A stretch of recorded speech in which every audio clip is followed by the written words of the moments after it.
Hello student, my name is Rajkumar Sharma. I am physics faculty in Gravity classes Lucknow.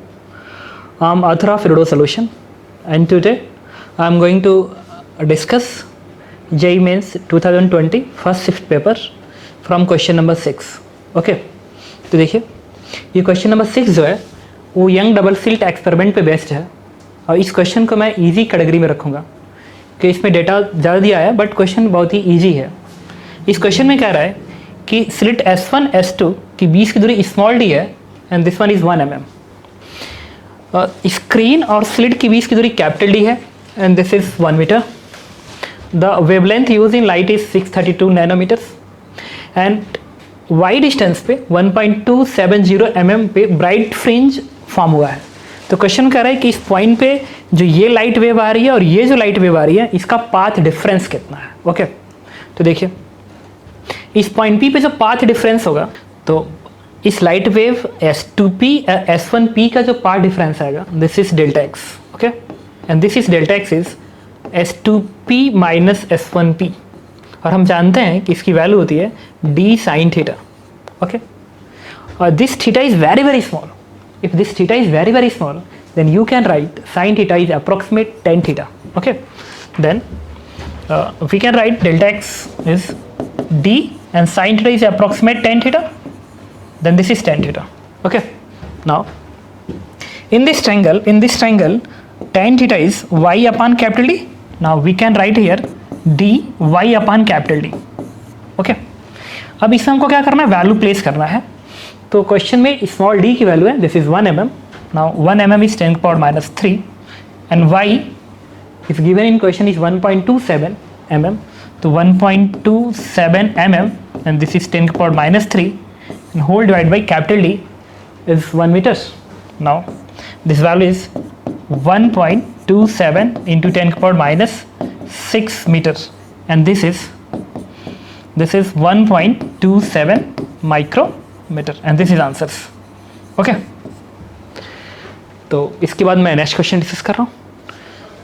तो मैं आपको question number 7 discuss करने जा रहा हूँ। इसमें ये कह रहा है कि एक कॉन्केव मिरर है जिसका सेंटर C है, जिसका कोऑर्डिनेट है 8, इसका कोऑर्डिनेट 4, इसका कोऑर्डिनेट 12 है और ओरिजिन पे इसका सेंटर है।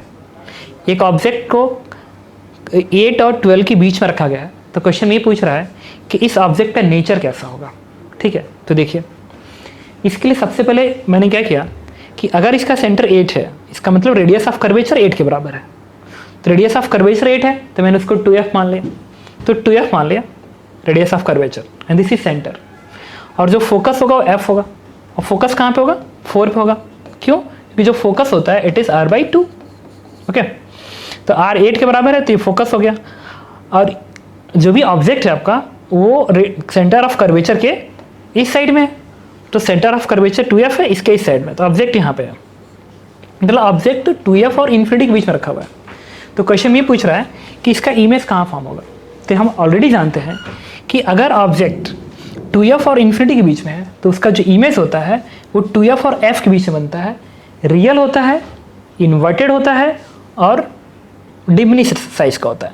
तो इस तरीके से होगा दिस वन इज साइज में छोटा होगा ठीक है और f और 2f के बीच में होगा, इन्वर्टेड होगा, जो कि ऑप्शन में दिया गया था कि क्या होगा। तो हम क्या बोलेंगे कि ऑब्जेक्ट साइज में अनमैग्नीफाइड होगा, इन्वर्टेड होगा and between f and 2f होगा and this is real image. Okay thank you. Now I am going to discuss question number 8। तो मैं इस क्वेश्चन को इजी कैटेगरी में रखूँगा। इसमें कह रहा है कि अ train A travel toward left with 36 km/h। Left जा रहा है, लेफ्ट का मतलब इस डायरेक्शन में जा रहा है। तो इसको आप इस डायरेक्शन में इस ट्रेन को लिख लीजिए इस डायरेक्शन में। देखिए इधर जा रहा है 36 km/h से।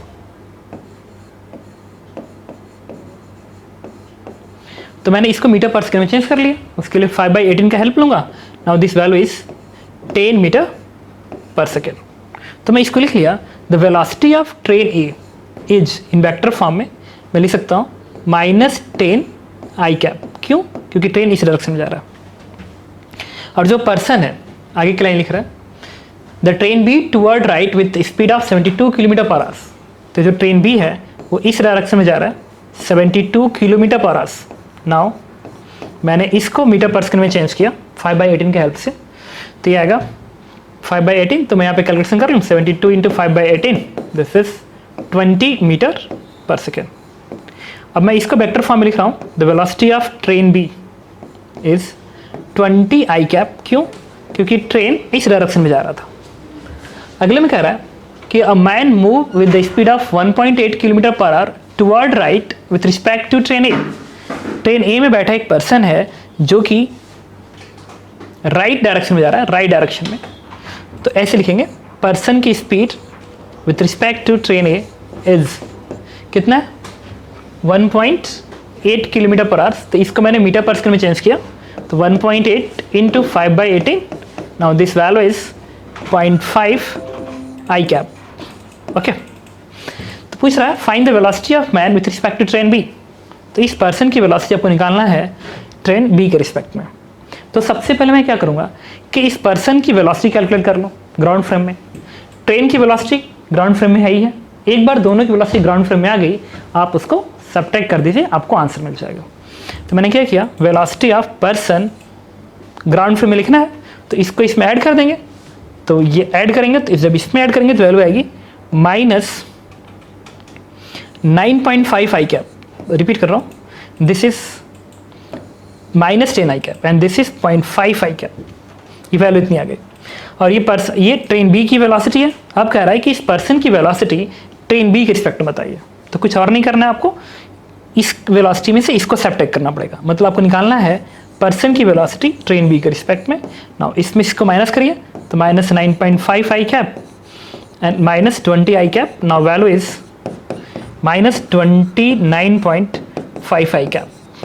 ओके, तो जो पर्सन ट्रेन ए के अंदर है उसकी वेलोसिटी ट्रेन बी के रिस्पेक्ट में -29.5 आई कैप आएगा। इसका मतलब माइनस साइन बता रहा है कि वो लेफ्ट के डायरेक्शन में 29.5 मीटर पर सेकंड से जाता हुआ नजर आएगा। Got it?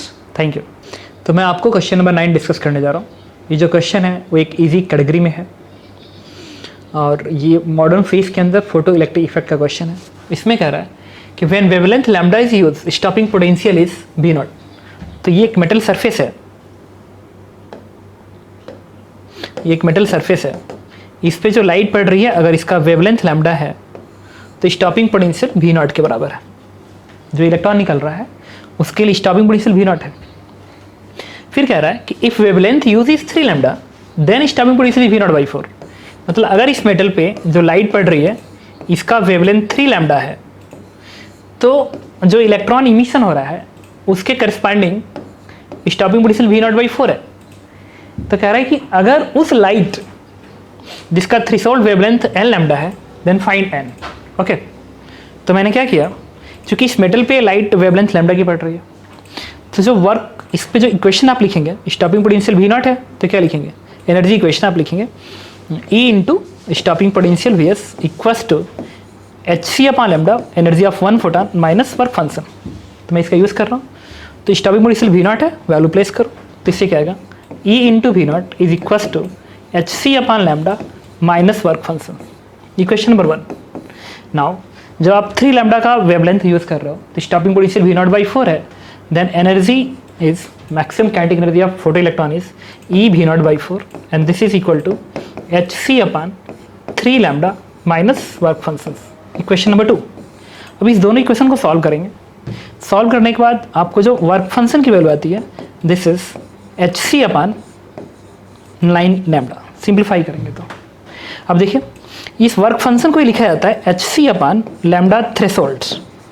देन कंपेयर करिए इक्वेशन को, then lambda threshold is 9 lambda और कहा गया था this is n lambda, then what is n is 9। Okay, thank you. Now I am going to discuss question number 10 of JEE Mains 2020 of shift 1। इस question को भी easy category में मैं रखूँगा। इसमें कह रहा है कि there are 2 magnets, one is P and one is T। If P is used as permanent magnet while T is used in transformer then correct option is। देखिए तो P को मैं यूज़ कर रहा हूँ किस में, परमानेंट मैग्नेट्स में, और T को मैं यूज़ कर रहा हूँ ट्रांसफार्मर में। तो कह रहा है P has high retentivity and low coercivity. देखिए जो भी परमानेंट मैग्नेट्स होता है, जब भी हम परमानेंट मैग्नेट बनाते हैं तो वो मटेरियल ऐसा होना चाहिए जिसकी रिटेंटिविटी और कोरेसिविटी दोनों ही ज़्यादा होनी चाहिए। तो परमानेंट मैग्नेट के केस में जो भी मैग्नेट P यूज़ होगा, ठीक है, उसकी रिटेंटिविटी कोरेसिविटी ज़्यादा होनी चाहिए। तो P has high retentivity and low coercivity, गलत ऑप्शन है। P has low retentivity and high coercivity, बिल्कुल गलत है। क्यों? क्योंकि P की रिटेंटिविटी भी ज़्यादा होनी चाहिए और कोरेसिविटी भी ज़्यादा होनी चाहिए। C part, T has low coercivity and low retentivity, transformer के लिए मैं यूज़ कर रहा हूँ।